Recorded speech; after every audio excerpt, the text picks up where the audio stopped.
My name is Stephanie Patterson, 27 years old. At my sister's engagement party, 50 guests, champagne tower, string quartet, my father lifted his glass. To our successful daughter, he said, eyes on Olivia. Our pride and joy. Then he turned to me, smirk barely hidden. And you? Still in love with that poor farmer? I kept eating, silent.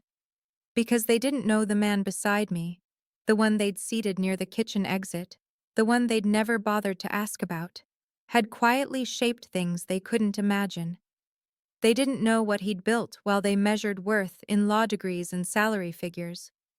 And when my sister's future father-in-law stood up, face pale, and said, "Wait, that's you?" That's when 50 witnesses watched my parents' carefully constructed world shatter in real time. But I'm getting ahead of myself. Let me take you back to where this really started. The Patterson family has been practicing law for 3 generations, since 1952 to be exact. My grandfather opened the firm in Philadelphia with a single office and a rotary phone. My father expanded it to 15 attorneys and a corner suite downtown. The waiting room has framed photographs of every Patterson lawyer who's ever worn the family name like armor.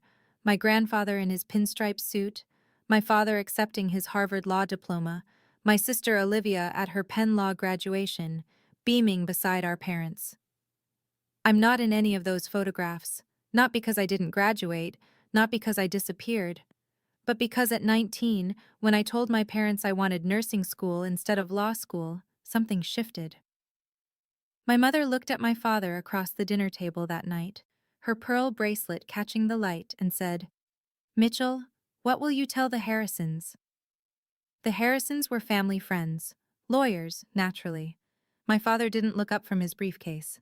"I'll tell them Stephanie is exploring options." Exploring options. That was the phrase that followed me for 8 years. I remember the first family gathering after I graduated from nursing school. I was 23. My Uncle Raymond, a corporate attorney naturally, asked about the girls at Thanksgiving dinner. My father smiled, straightened his navy blue tie, the one he only wore when he wanted to make an impression, and launched into a 5-minute explanation of Olivia's position at the family firm, her cases, her trajectory toward junior partner. When Uncle Raymond turned to me, my father's smile tightened. "And you, Stephanie?" Raymond asked. "She's in healthcare," my father said quickly. Then he shifted topics to a merger case like I'd ceased to exist. I didn't say anything. What could I say? That I loved my work? That holding a patient's hand through their fear mattered more to me than billable hours? They'd already decided nursing wasn't a career, it was a phase. The real pattern, though, showed itself in smaller ways. Last Thanksgiving, 2024, my mother set the table with her usual precision. Olivia's place was directly across from my father, the seat of honor. Linen napkin folded into a swan. Mine was at the corner near the kitchen door. Paper napkin. During dinner, my mother asked Olivia about the Henderson case, her eyes bright with genuine interest. "Darling, tell us how you handled the cross-examination." Olivia talked for 15 minutes. My parents listened like she was delivering a TED Talk. Then my mother looked at me. "Stephanie, could you pass the salt?" That was it. That was my conversational contribution that night. After dinner, I stood in the kitchen washing dishes, alone, as usual, and heard my mother's voice drift from the living room. "You really make us proud, sweetheart," she told Olivia. "You know that, don't you?" I turned off the water, stood there with soap suds dripping from my hands, waiting to hear if she'd say my name next. She didn't. But the moment that crystallized everything, the moment I realized they weren't just disappointed, they were ashamed, happened 8 months ago. I won an award. Nurse of the Year at Philadelphia General. They gave it to one nurse annually out of 320 staff members. I'd worked 60-hour weeks, 12-hour night shifts, held the hands of dying patients, advocated for families who had no one else. The ceremony was on a Thursday evening. 1 hour. I sent the invitation to the family group chat 3 weeks in advance. My father replied, "Stephanie, I have obligations that night. You understand." The next day, he attended a law firm gala where Olivia gave a 10-minute speech on pro bono work. I saw the photos on his Facebook, him in his tuxedo, beaming beside my sister. At my ceremony, I stood on stage alone, held my plaque, looked out at the audience and saw the empty seats I'd saved. I took a photo with the award afterward and sent it to the family chat. No one responded. Not that night, not the next day, not ever. I kept that invitation on my refrigerator for 3 weeks. Cream-colored cardstock with gold lettering. Please join us in honoring Stephanie Patterson. Every time I opened the fridge for milk or leftover pasta, I saw it. A reminder that even my accomplishments weren't worth their time. So when people ask me why I didn't tell my parents more about Daniel, why I kept him separate from that world, the answer is simple. They never asked. And even if they had, I'm not sure they would have listened. Have you ever felt invisible in your own family? Not because you did something wrong, but because you chose something different? Drop a comment if you know what that's like. Because what happened next made me realize I wasn't alone in that feeling. My sister, Olivia, is 30 years old. She's beautiful, brilliant, works 80-hour weeks at the Patterson firm, and earns $158,000 a year as a criminal defense attorney. She drives a BMW, wears Armani suits, and can argue a motion to suppress evidence in her sleep. She also lives in a cage. I don't mean that cruelly, I mean it factually. Every decision Olivia makes gets filtered through a single question. What would Dad say? I remember sitting with her at a coffee shop last spring. She was debating whether to accept a junior partner offer. "Do you think I should take it?" she asked, stirring her latte with mechanical precision. "What do you want?" I asked. She looked at me like I'd asked her to solve a calculus problem in ancient Greek. I don't know. What would Dad say?" "I'm not asking Dad. I'm asking you." She set down her spoon, stared into her coffee. "I guess I'd have to ask him." That's when I realized Olivia had never been allowed to want something just because it made her happy. Every achievement, every choice, every milestone had been measured against the Patterson legacy. She was successful, yes, but she'd never been free. Me? I was free the moment they gave up on controlling me. I work as a registered nurse at Philadelphia General. I make $68,000 a year. I work night shifts, 7 p.m. to 7 a.m., 3 or 4 times a week. 12 hours on my feet. 60 patients a week, give or take. I wear scrubs that smell like antiseptic and sneakers with worn-down soles because comfort matters more than fashion when you're walking 6 miles per shift. My parents look at those sneakers like they're evidence of failure. But here's what they don't see. I chose this work because it matters. Because when an 83-year-old woman is alone and scared at 2 a.m., and I sit beside her bed and hold her hand through the pain, she looks at me and says, "Thank you. You saw me." Being seen. That's what nursing gave me. Ironic, isn't it? The career that made me invisible to my family made me visible to strangers. 5 days before Olivia's engagement party, she texted me. "Olivia, I know Mom and Dad are being difficult about Daniel. I'm sorry." Me. "You don't have to apologize for them." Olivia. "I just want this weekend to go smoothly." I stared at that message for a long time. What she really meant was, please don't make waves. Please don't make them uncomfortable. Please just stay small and quiet so I can have my perfect party. Me. "I wasn't planning to." Olivia. "Thanks, love you." Love you, she meant it, I knew she did. But love without action is just a word. And Olivia had never once stood up for me when it mattered. So no, I wasn't angry at my sister. I was sad for her, because she was so busy being the daughter they wanted that she'd forgotten to figure out who she actually was. And the worst part? I used to be jealous of her. Used to wish I could be the one they bragged about, the one they introduced first, the one whose accomplishments made them light up. But sitting there reading her text, "Love you," I realized something. I didn't want their pride anymore. I just wanted them to see me as enough. Not as a lawyer, not as a failure, just as Stephanie. But that's not how this story was going to go. I met Daniel Shaw 18 months ago at the Wayne County Farmers Market. It was a Saturday morning in late summer. I'd gone to buy tomatoes and fresh bread, and I ended up standing in front of his booth for 20 minutes talking about the purpose of work. He sold organic beef from his family farm, 150 acres in rural Pennsylvania, 4 generations of Shaws raising cattle on the same land. His hands were calloused. His flannel shirt had a small tear near the collar. He smiled when he talked to customers, especially the elderly women who asked about his grandfather's grass-feeding techniques. "Most people ask what I do for money," he said that first day, handing me a package of ground beef wrapped in brown paper. "You asked what I do that matters. That's rare." I looked at the wooden table he stood behind. Simple. Worn. A small painted sign read, "Shaw Family Farm. Established 1924. "I'm a nurse," I said. "I get asked about my salary a lot too. Like that's the only thing that defines the job." He nodded, smiled. "You get it then." We exchanged numbers, started texting, had our first real date 2 weeks later at a diner that served pancakes the size of dinner plates.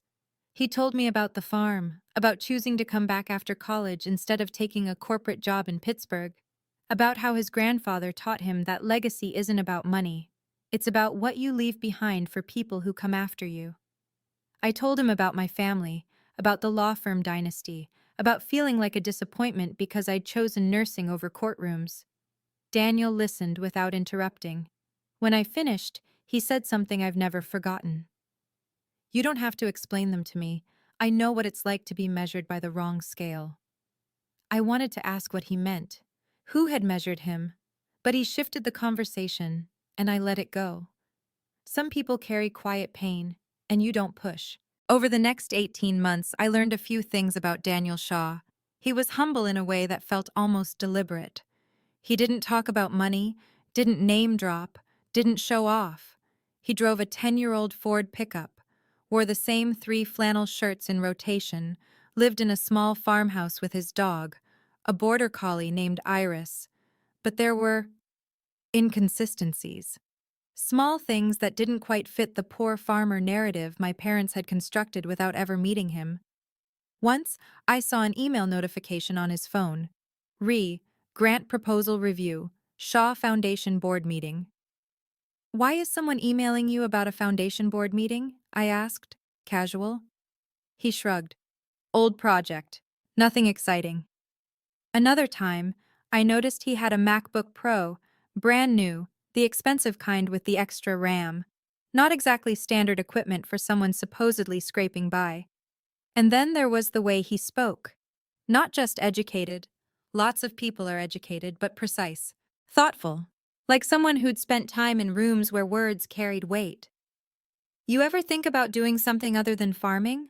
I asked once, lying on a blanket in his field, watching clouds. "Every day," he said quietly. "But this is what matters to me.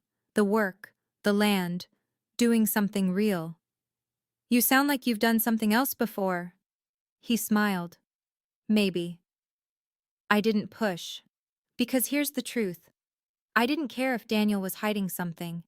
I cared that he saw me.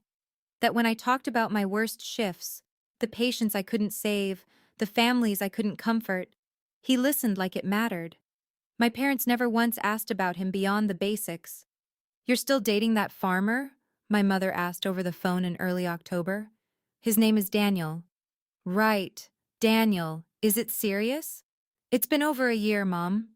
Silence. Then, "Well, you know best, I suppose." That was it. That was the extent of her interest. My father was worse. At a family dinner in November, he asked, "What does this Daniel person do for a living?" "He runs a farm, raises cattle." My father raised his eyebrows. "And that's sustainable? Financially?" "He manages." "I see." He sipped his wine. The conversation ended. They never asked where the farm was, how many acres, what Daniel studied in college, whether he had family, whether he made me happy. They saw farmer and made their judgment. And that judgment was not good enough for a Patterson. So when the invitation to Olivia's engagement party arrived, I already knew how this would go. The invitation came in the mail 3 weeks before the party. Thick cardstock, embossed lettering, the works. Olivia had handwritten a note at the bottom. "Hope you can make it, and bring Daniel!" Exclamation points, like she was excited, like this was going to be fun. The family group chat told a different story. Mom: "Stephanie, are you bringing a guest?" Me: "Yes, Daniel." Mom: "I see. Please remind him about the dress code." Dress code. Cocktail attire. As if Daniel didn't know how to dress himself. Dad: "Cocktail attire. No exceptions." He didn't say hello, didn't ask how I was. Just rules, standards, control. I didn't respond. What was the point? But 10 days before the party, I found out exactly how they really felt. I'd stopped by my parents' house to pick up a dress my mother insisted I try on, something she'd bought that she thought would be more appropriate than my own choices. While she was upstairs looking for it, I stood in the living room waiting. That's when I heard her voice. On the phone, in the kitchen, the door was half open. "About the 2 seats for Stephanie Patterson and her guest," she said, voice crisp and businesslike. "Please place them at table 9, near the exit. No need for elaborate name cards. They won't be staying long anyway." I froze. "And for the stage introductions during the toast, just focus on Olivia and Philip. We don't need to complicate the narrative." Complicate the narrative. I stood there, hand on the banister, feeling something cold settle in my chest. Not anger, not even hurt. Just clarity. They weren't disappointed in me, they were ashamed, and they were actively trying to hide me. My mother came downstairs a minute later, smiling, holding a navy blue dress. "Oh good, you're here. Try this on." I looked at her, at the pearl bracelet on her wrist, the one she only wore when she wanted to impress people, at her perfectly styled hair, at the smile that didn't reach her eyes. "Did you find it?" I asked. "The dress?" "Yes, right here." "No. The seating chart. For the party." Her smile faltered. Just for a second. Then she recovered. "Oh, we're still finalizing details. You know how it is." I took the dress. "Table 9? She blinked. "What?" "You're seating us at table 9, near the exit."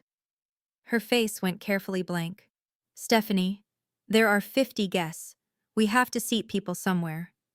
Near the kitchen, away from the VIPs. That's not—" She stopped, rearranged her expression. "It's just logistics, sweetheart." I nodded slowly, handed the dress back. "I'll wear my own." "But this one is—" "I'll wear my own," I said again, quietly, firmly. I left without trying it on. That night, I sat in my apartment kitchen, staring at the invitation on my counter. Daniel was at the farm, but we'd planned to talk later.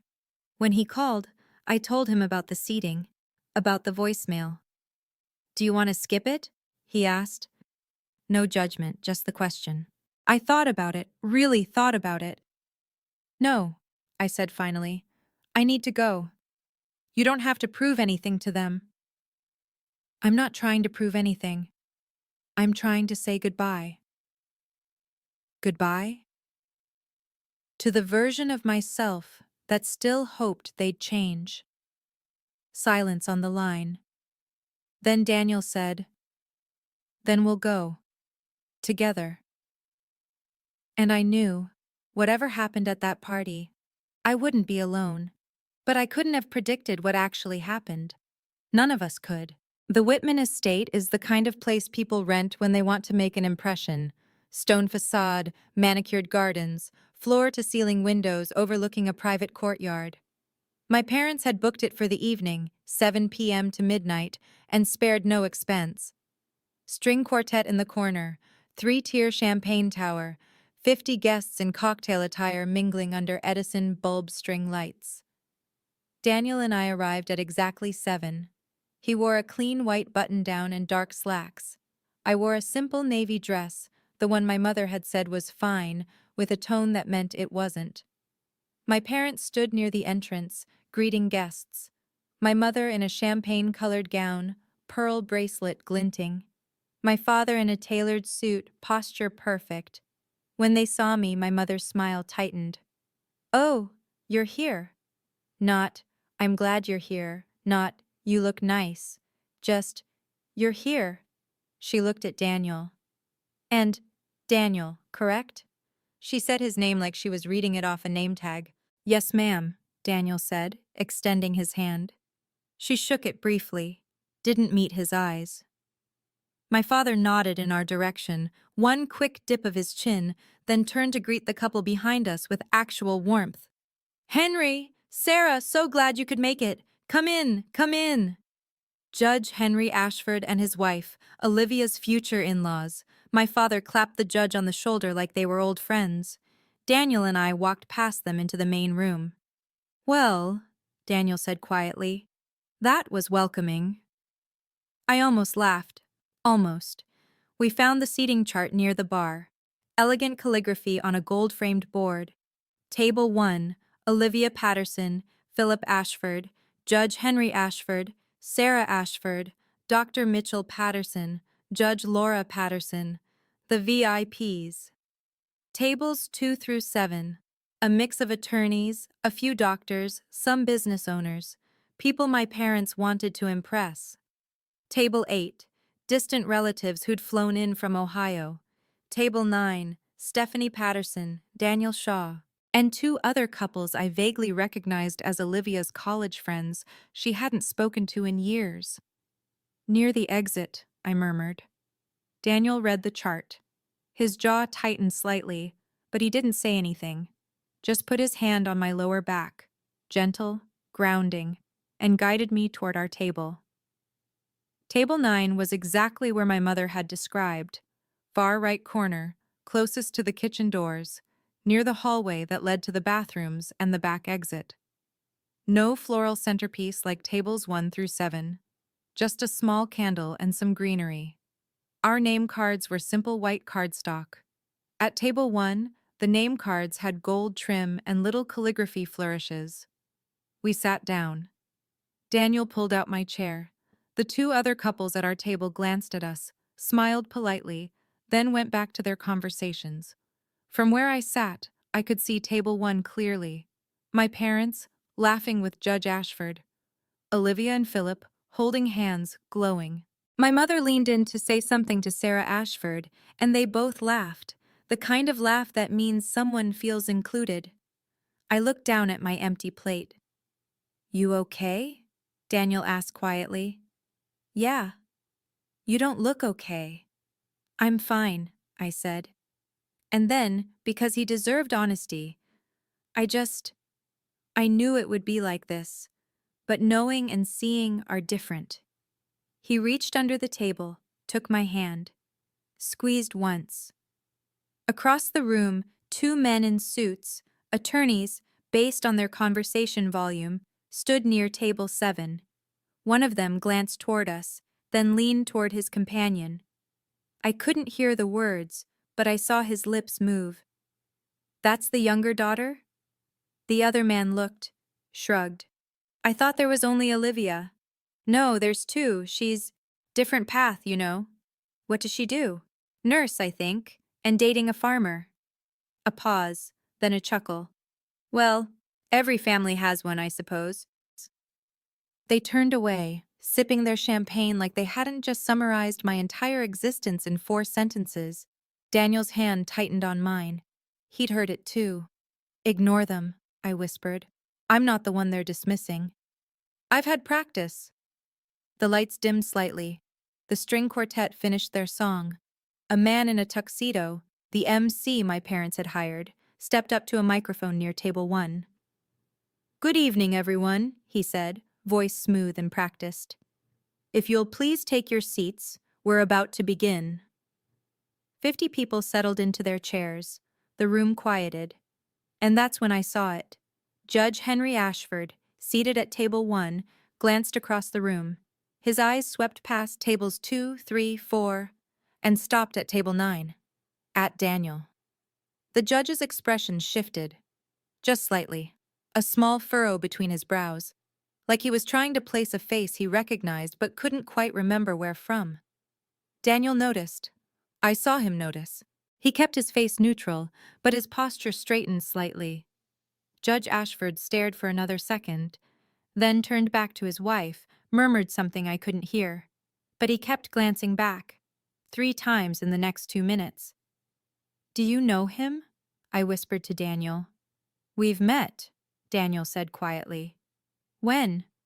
"A while ago." Before I could ask more, the MC spoke again. "And now, to introduce the families of our guests of honor, please welcome Dr. Mitchell Patterson and Judge Laura Patterson, parents of the bride." Applause. My parents stood, waving graciously. The MC continued. "Dr. Patterson is a renowned attorney here in Philadelphia, and Judge Patterson serves on the regional court. Together, they've built a legacy of excellence in law." More applause. "And now," the MC said, "let's meet the woman of the hour, Olivia Patterson, brilliant defense attorney and the pride of the Patterson family." The pride. Singular. The MC didn't mention me. Olivia stood, blushing, as people clapped.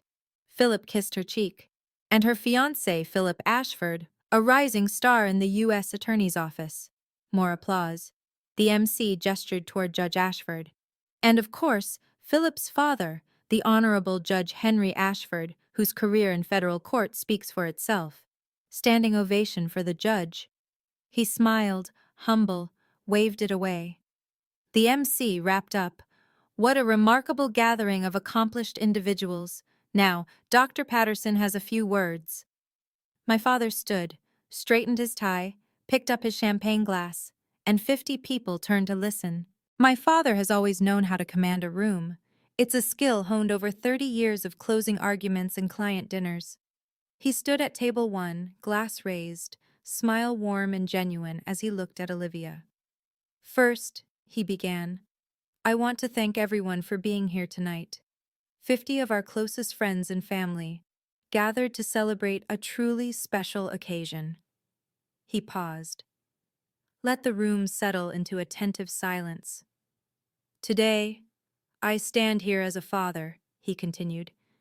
"And if you'd asked me 30 years ago what I hoped for my children, I would have said, I hope they understand what it means to build something meaningful, to honor a legacy, to contribute to something greater than themselves."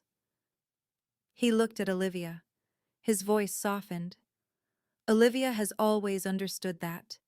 From the day she chose law school, to the day she joined our firm, to today, watching her commit to a man who shares those same values, I have never been more proud. People murmured in agreement. Someone said, "Hear, hear." My father's smile widened. "To our successful daughter, our pride and joy." He raised his glass higher. 50 people raised theirs in response. And then his eyes slid to me. The smile stayed, but something behind it shifted, something colder. "I also want to acknowledge," he said slowly, "that every family is different. Every child chooses their own path." The room went quieter. People sensed the shift in tone. "My younger daughter, Stephanie," he continued, gesturing vaguely in my direction, "chose a different path. She's a nurse, a respectable profession, certainly." A pause, just long enough to let the word respectable hang in the air like a participation trophy. "She works hard. I'm sure she finds it fulfilling." Another pause.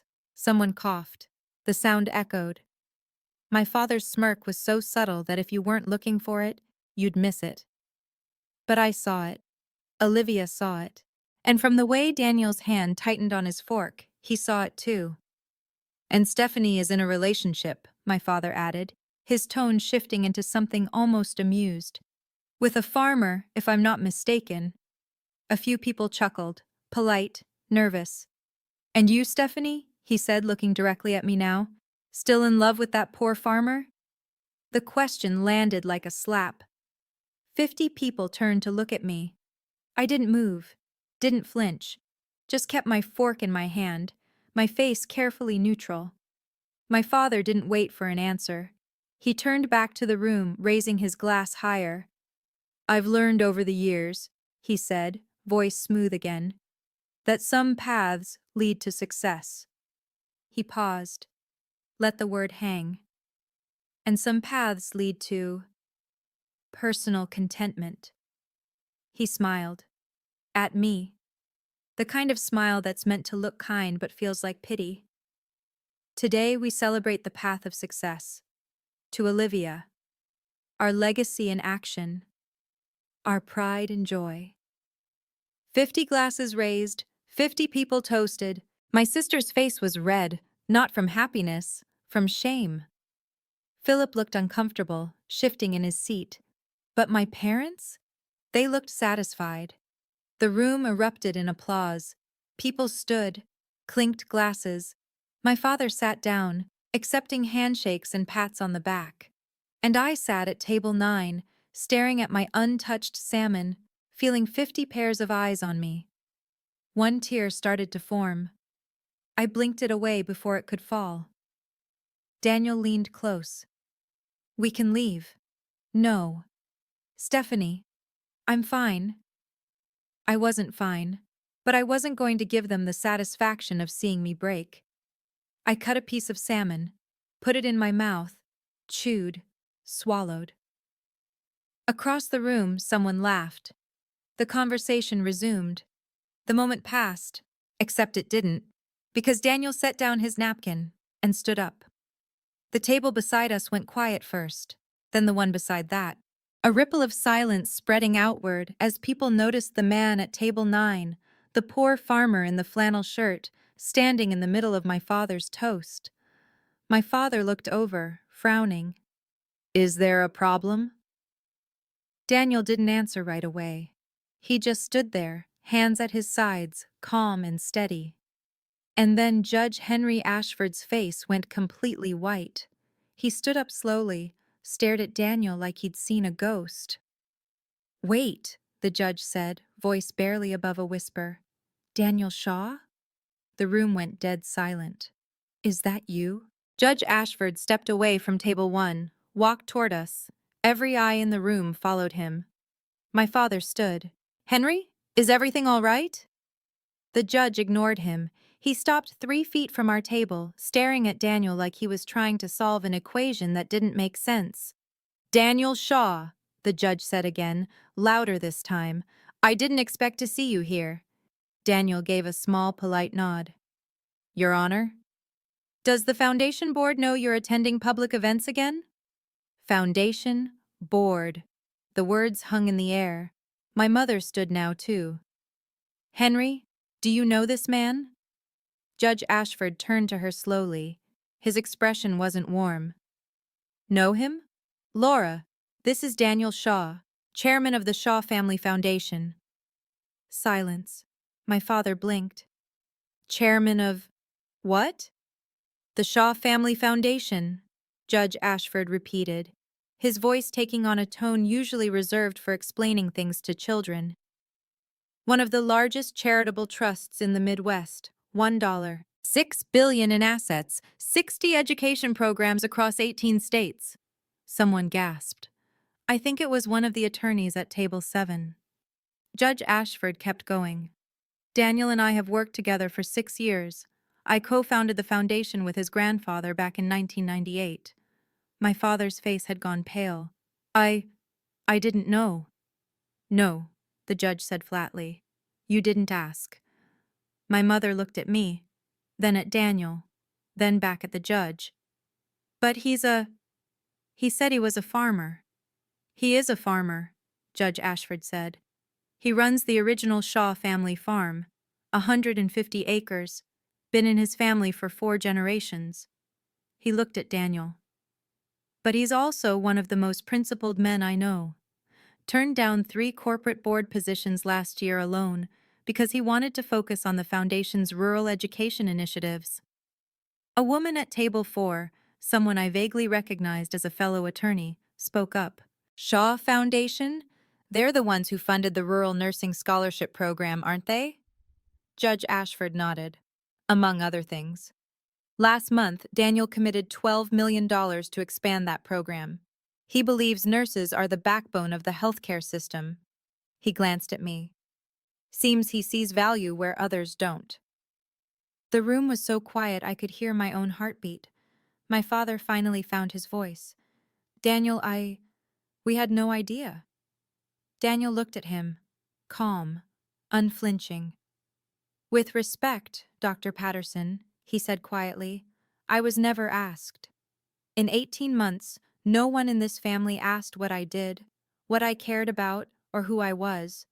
You saw a farmer and decided that was all you needed to know. He paused. Let that sink in. That says more about how you measure people than it does about me. No one moved. Judge Ashford spoke again, his tone sharp now. Mitchell, 2 weeks ago, I invited Daniel to sit on the Federal Court Advisory Council. Do you know what he said? My father shook his head mutely. He said no. He told me he wanted to focus on the Foundation's new rural healthcare initiative instead. The man has turned down more prestigious positions than most people will ever be offered. The judge's expression hardened. And you, in front of 50 people, you humiliated your own daughter for dating him. My mother's hand went to her mouth. Olivia stood, tears streaming down her face. Stephanie, she said, voice breaking. I'm so sorry. Philip stood too. He looked at his father, then at my parents. I think, he said carefully, that we need to pause this evening. But Judge Ashford wasn't done. You want to know what Daniel and I were working on last month? He asked my father. We were reviewing grant applications for rural hospitals. You know what he told me? He said, the people doing the real work, the nurses, the aides, the staff no one sees, they deserve our support. They're the ones holding the system together. He looked at me. Stephanie, I believe your father just called your career personally fulfilling, like it was a consolation prize. I couldn't speak, couldn't move. Daniel stepped forward, addressed the room. I didn't come here tonight to make a scene, he said. His voice was calm, but it carried. I came here because Stephanie asked me to, because she's kind and loyal, even to people who don't see her. He turned to my parents. You spent 18 months measuring me without ever asking a single question. You decided I wasn't good enough based on my boots and my truck, and that's your loss. But what you did to Stephanie, dismissing her career, her choices, her worth, that's something I can't ignore. My father opened his mouth, closed it. She holds people's hands when they're dying, Daniel continued. She advocates for families who have no one else. She works 12-hour shifts on her feet and comes home exhausted and still finds time to care about people, and you reduced all of that to personal contentment, like it was a failure. The silence stretched. Then my mother spoke, voice trembling. Stephanie, we didn't mean... Yes, you did, I said. It was the first time I'd spoken since my father's toast. Everyone turned to look at me. I stood, slowly. My legs shook, but I stood. You meant every word, I said. You've been saying it for 8 years. Maybe not out loud, but in every decision. Every time you seated me away from the important people. Every time you forgot to ask about my work. Every time you introduced Olivia first, and then paused before mentioning me. My mother's tears started to fall. I'm not angry, I said, and I meant it. I'm just done. Done hoping you'll see me. Done shrinking myself to make you comfortable. I looked at Daniel. He nodded. We're leaving, I said, and we walked out. 50 people watched us go. No one tried to stop us. 3 days after the party, my phone rang. Olivia.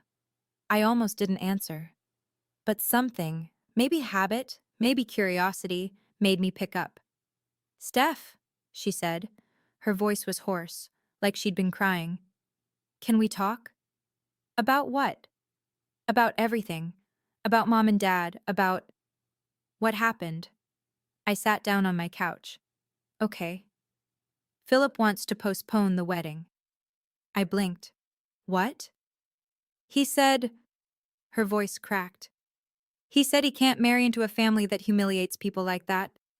He said if mom and dad don't make it right, he doesn't want to be part of it.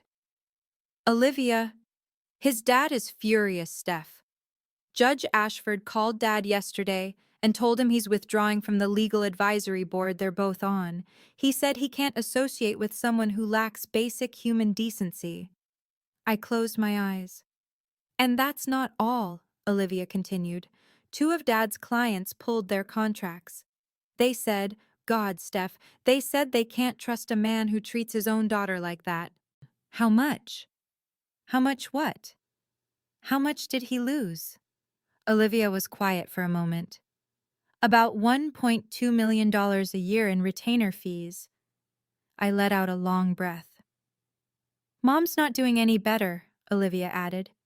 Two of the judges she works with have been distant. She got uninvited from the Women's Legal Society luncheon next month. I didn't ask for any of this. I know, but it's happening anyway. Because what they did was wrong, and people saw it. I didn't know what to say. Steph, Olivia said softly, I should have stood up for you. A long time ago. I'm sorry. You're sorry now because there are consequences. No. I mean, yes, but not just because of that. I'm sorry because you were right. They've been awful to you. And I let it happen because it was easier than fighting them. I heard the truth in her voice, the regret. What do you want me to do, Olivia? I want you to let them apologize. Do they want to apologize, or do they want to fix their reputation? Silence. That's what I thought, I said. They're scared, Steph. They've lost clients, lost respect. Dad sits in his office every night staring at his phone like he's waiting for more bad news. Mom cries in the bathroom when she thinks no one's listening. And you want me to feel bad for them? No. I want you to give them a chance to make it right. I thought about that. About whether people who'd spent 8 years dismissing me deserved a chance. If they want to talk, I said finally, they can call me, but I'm not going to make this easy. And I'm not going to pretend everything's fine just to make them comfortable. Okay, Olivia whispered. Okay. We hung up. 2 days later, my mother called. Stephanie, she said. No preamble. Can you come to the house? Your father and we need to talk to you. About what? About everything. About what happened. About us. I paused. Do you want to talk because you understand what you did wrong, or because you're facing consequences? The silence on the other end of the line stretched for 10 seconds. Then my mother said, Both. I'm not going to lie to you. We're facing consequences. But your father and we've been talking. Really talking. And we realize we've failed you. You think? I know this doesn't fix anything, but please, come over. Let us try. I looked at Daniel, who was sitting across from me at my kitchen table. He raised his eyebrows. Your call. I'll come, I said. But this time, I speak. And you listen. Okay, my mother said. Okay. I drove to my parents' house on a Tuesday evening. Daniel offered to come, but I told him this was something I needed to do alone. The house looked the same as always. Brick facade, manicured lawn, the kind of place that screams successful family lives here. My mother opened the door before I could knock. Thank you for coming, she said. I stepped inside. My father was sitting in the living room. The same living room where those framed photographs hung. 3 generations of Patterson lawyers. Still no photo of me. Olivia was there too. She gave me a small, sad smile. We sat. No one spoke for what felt like an hour, but was probably only 10 seconds. Then my father cleared his throat. Stephanie, he said, your mother and we didn't know. Didn't know what? I asked. That Daniel was someone important. I shook my head. That's the problem, Dad. You measured him before you knew him, just like you measured me. He flinched. You looked at his boots and his truck and decided he wasn't worth your time, I continued. You never asked what he did, what he cared about, whether he made me happy. You just saw a farmer and decided that meant failure. My mother wiped her eyes. You're right. I know I'm right. I've known for 8 years. We thought. My father stopped. Started again. I thought if I pushed you hard enough, you'd become the version of yourself I'd imagined. A lawyer. Successful. Part of the legacy. But I'm not a lawyer. No. You're not. He looked at me. Really looked at me. And I'm sorry. The words hung in the air. Are you sorry because you lost clients? I asked. Or because you hurt me? Both, he said quietly. I can't separate the two. I'm sorry for both. I nodded. Here's what's going to happen. If you want to fix this, we're doing family therapy. 8 weeks, 1 session a week. And in the first session, I'm going to talk about 27 years of feeling invisible. About every time you chose Olivia over me. Every time you dismissed my work. Every time you made me feel like I wasn't enough. My mother's face crumpled. And you're going to listen, I said. No interruptions, no defenses. No, but we didn't mean it that way.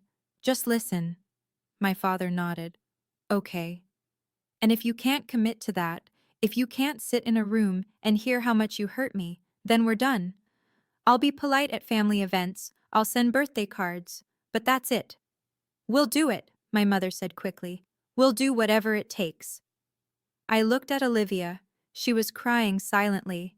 And you, I said to her, you need to figure out who you are outside of their expectations, because you've spent 30 years being the perfect daughter, and I'm not sure you even know what you actually want. She nodded. I know. I stood up. I'll see you next week. The therapist's name is Dr. Brennan. I already booked the first session. I walked to the door. Stephanie, my father called. I turned.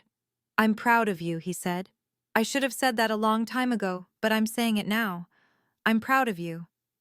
I didn't respond, just nodded, and left. Daniel was waiting in his truck outside. When I got in, he asked, How do you feel? Free, I said. For the first time in my life, I feel free. He smiled, started the engine. As we drove away, I looked back at the house one more time, and I realized something. I didn't need them to see my worth anymore, because I finally saw it myself. So here's what I learned from all of this. Worth isn't measured in salary, it's not measured in job titles or law degrees or how many people know your name. It's measured in how you treat people when no one's watching. Daniel taught me that. He'd built a life of meaning, quietly, humbly, while my parents were busy measuring success in dollar signs and prestige. And me? I spent 8 years trying to earn love from people who'd made up their minds about me before I'd even had a chance. But I'm done with that now. My parents and I are in therapy. Some weeks are hard. Some weeks we make progress. I don't know if we'll ever have the relationship I once wanted, but I've learned that wanting something doesn't mean I'm owed it. Olivia postponed her wedding, not canceled, postponed. She and Philip are working through what it means to build a marriage with a foundation of honesty instead of appearances. And Daniel? He's still Daniel, still farming, still running the foundation, still refusing to let wealth define him. We're still together. 18 months turned into 2 years, maybe more. He asked me the other day, Do you regret going to that party? I thought about it. About the humiliation, the toast, the moment everything fell apart in front of 50 people. No, I said. Because it forced the truth into the open, and sometimes that's the only way things can change. If you've ever felt invisible in your own family, if you've ever been measured by the wrong scale, I want you to know something. You're not alone, and your worth isn't up for debate. It just is. Thanks for listening to my story. If it resonated with you, I'd love to hear your thoughts in the comments. And if you want to hear what happened at our first therapy session, because trust me, it was intense, stick around for the next one. Until then, remember, the people who truly see you don't need convincing, they just see.